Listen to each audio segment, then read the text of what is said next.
ناظرین، آپ دیکھ رہے ہوں گے کہ حکومت کی 3 سالہ کارکردگی کا جشن منایا جا رہا ہے، اور جشن ایسے منایا جا رہا ہے جیسے شاید ہم دنیا کی سب سے بڑی اکانومی بن گئے ہیں، جیسے ہم نے کوئی بر صغیر یا یورپ فتح کر لیا ہے، جیسے ہم سپر پاور بن گئے ہیں، یا کم از کم ایشین سپر پاور بن گئے ہیں، اور دنیا میں ہمارا مقام کہاں سے کہاں تک پہنچ گیا ہے۔ اور اس کے اوپر جو ڈرم بیٹنگ ہو رہی ہے، جو پروپیگنڈا ہو رہا ہے، وہ بڑا ہی کمال کا ہے۔ یعنی ایسے جشن منایا گیا جیسے پاکستان کہاں سے کہاں پہنچ گیا، ترقی کی کون سی منزلیں طے کر گیا، اور پھر ایک سلوگن بھی لگایا گیا، اور وہ سلوگن ہے 3 سال بے مثال۔ تو اصل سلوگن جو اس حکومت کا بنتا ہے وہ 3 سال برا حال، یہ اس کی صورتحال ہے۔ اور اس پہ آپ دیکھیے کہ چینل بیچارے کتنے حکم کے غلام بنے ہوئے ہیں، 3 3 منٹ کا ایڈ چلا رہے ہیں حکومت کی کارکردگی کا، جس میں پتہ نہیں یورپ کی تصویریں ڈال کے بتا دیا کہ اتنے پن بجلی گھر بنا دیے، اتنی فیکٹریاں لگا دیں، اور وہ گورے گورے مزدور جو ہیں وہ کام کر رہے ہیں، اور اتنے مزدوروں کو نوکریاں دے دی گئیں، اور اس کے اوپر پیڈ کانٹینٹ بھی نہیں لکھا ہوتا۔ تو اس کا مطلب ہے کہ ایک چینل نہیں، سارا میڈیا استعمال ہو رہا ہے اس پروپیگنڈے کے لیے۔ اس حکومت کی جو کارکردگی ہے اس پر جشن نہیں منانا چاہیے، اس پہ ماتم کرنا چاہیے، اور اس کے اوپر سوگ منانا چاہیے۔ جو گزشتہ 3 سال میں اس ملک کے ساتھ ہوا ہے، اس اکانومی کے ساتھ ہوا ہے، وہ ناقابل بیان ہے۔ اس قدر تکلیف دہ صورتحال ہے کہ ایک تو غریب آدمی فاقوں کے ہاتھوں مر رہا ہے، اور دوسری جانب حکومت ترقی کا جشن منا رہی ہے۔ یہ جو پروپیگنڈا گینگز ہوتے ہیں نا، یہ اسی طرح حکومت کرتے ہیں، اور ان کی اصلیت جو ہے بڑی جلدی کھل جاتی ہے۔ یہ زیادہ دیر چل نہیں سکتے، کیونکہ جب بہرحال سچ لوگوں کے سامنے آتا ہے۔ ہم باری باری ڈسکس کر لیتے ہیں ایک ایک سیکٹر کا کہ کس سیکٹر میں کیا کچھ ہو رہا ہے۔ آپ کو پتہ ہے کہ پہلے ریلوے کا جو حال تھا، اب شیخ رشید صاحب خود کہہ رہے ہیں کہ ہم نے 50 ارب روپے کا نقصان کیا ہے ریلوے میں۔ ریلوے کے ہر دوسرے دن حادثات ہو رہے ہیں، اور کبھی ہم اس کی ذمہ داری جو ہے مسافروں پہ ڈال دیتے ہیں، کبھی کسی سلنڈر پہ ڈال دیتے ہیں، کبھی کسی فرد واحد کو نوکری سے فارغ کر کے اس سے فارغ ہو جاتے ہیں۔ تو جو سعد رفیق نے امپرومنٹ کی تھی وہ ساری تباہ ہو گئی، اور پھر ریلوے برباد کر کے یہ کہتے ہیں کہ ہم ترقی کا جشن منائیں گے۔ اس کے علاوہ آپ کسی سیکٹر کو اٹھا لیجئے، لوڈ شیڈنگ پاکستان میں سے ختم ہو گئی تھی، اور لوگ بڑے خوش تھے کہ لوگوں کے یو پی ایس جنریٹر جو کچھ بھی تھا اب وہ دوبارہ استعمال میں نہیں ہوں گے۔ اس گرمیوں میں آپ نے دیکھا ہے ایک دفعہ پھر لوڈ شیڈنگ کا عفریت پاکستان میں آ گیا ہے، اور لوگ پھر اسی طرح گرمی سے بلبلاتے رہے۔ شہروں میں تو نہیں، لیکن دیہاتوں میں کئی کئی گھنٹے لوڈ شیڈنگ ہوئی ہے۔ تو یہ ان کی ترقی کا جشن ہے۔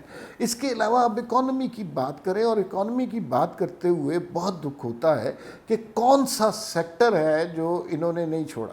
ڈالر کی پرائس بات کر لیں، ڈالر کہاں سے کہاں پہنچ گیا، اور یہ اس پہ فتح کا جشن منا رہے ہیں۔ یہ کس کامیابی کا جشن منا رہے ہیں؟ کون سی ترقی کی ہے؟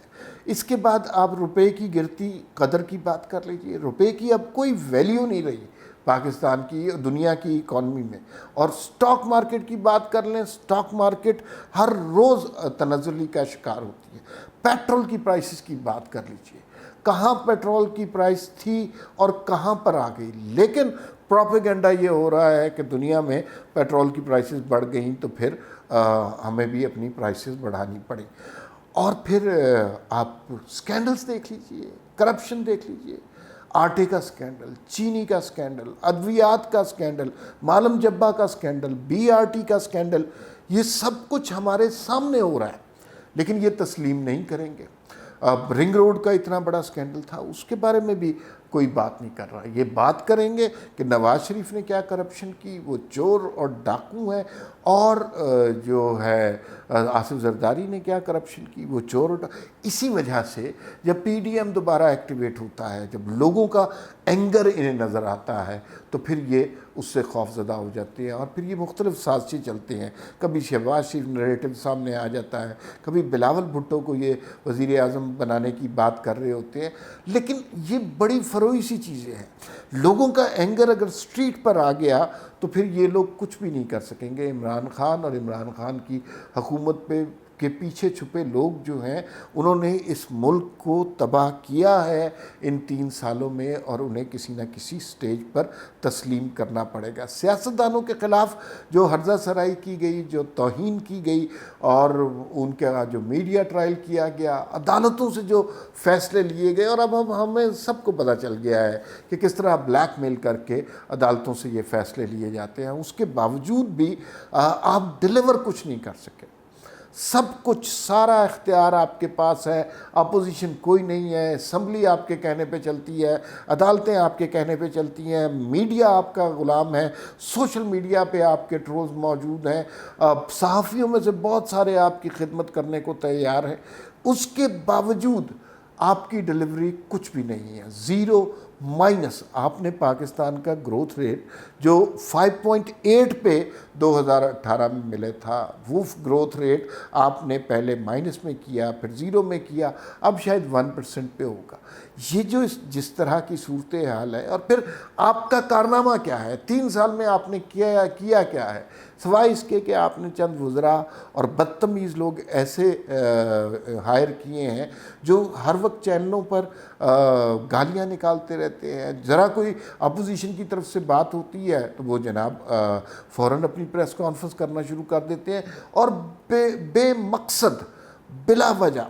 دیکھیے، آپ کسی سیکٹر کو اٹھا کے دیکھ لیجئے، کسی اینگل سے بات کر لیجئے، پاکستان جہاں پہ تھا وہاں سے ترقی معکوس ہوئی ہے، وہاں سے ہم نیچے آئے ہیں. دیکھیں، مجھے تو بعض اوقات یہ لگتا ہے کہ ملک ڈوب رہا ہے، اکانومی ڈوب رہی ہے، اور خان صاحب کو شجرکاری پہ لگا دیا. پہلی بات تو یہ ہے کہ کوئی شخص کاؤنٹ نہیں کر سکتا کہ درخت 1 ارب لگے ہیں، 5 لاکھ لگے ہیں، 2 لاکھ لگے ہیں.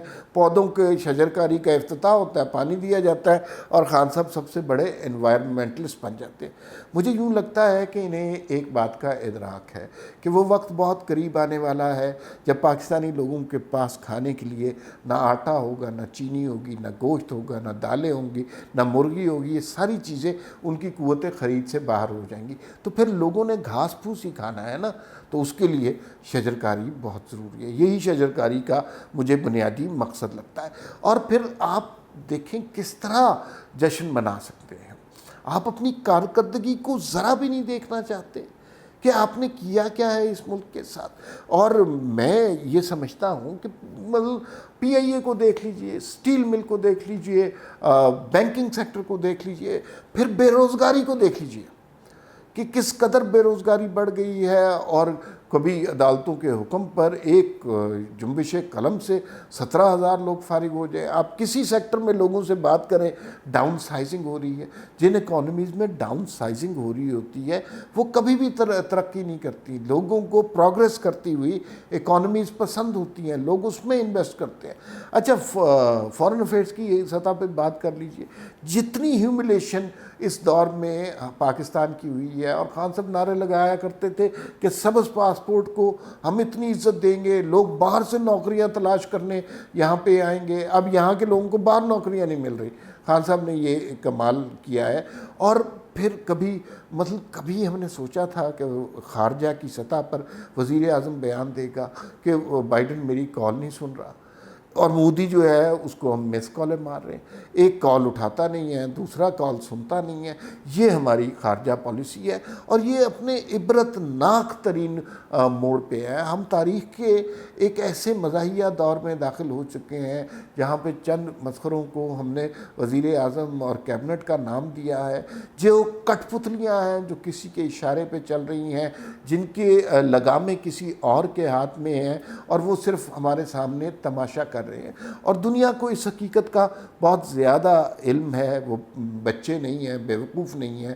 وہ پاکستان کی سوسائٹی کو، پاکستان کے ماضی کو اور پاکستان کی تاریخ کو جانتے ہیں.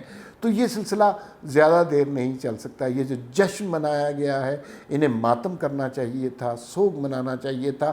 اپنی غلطیوں پر قوم سے معافی مانگنی چاہیے تھی، شرمسار ہونا چاہیے تھا، توبہ کرنی چاہیے تھی کہ ہم نے اس قوم سے ہر سیکٹر کے حوالے سے جھوٹ بولے ہیں، ہم نے اس قوم کو دھوکہ دیا ہے اور ہم سے بہت بڑی غلطی ہو گئی ہے۔ لیکن اگر یہ اسی طرح کامیابی ناکامیوں کے جشن منانے پر مصر رہے تو دیکھ لیجئے گا کہ ایک وقت آئے گا کہ عوام واقعات کی باغ دوڑ خود اپنے ہاتھ میں لے لیں گے۔ پھر ایسے حکمرانوں کو، ایسی کٹ پتلیوں کو، ایسی ڈمی حکومتوں کو چھپنے کے لیے جگہ نہیں ملتی۔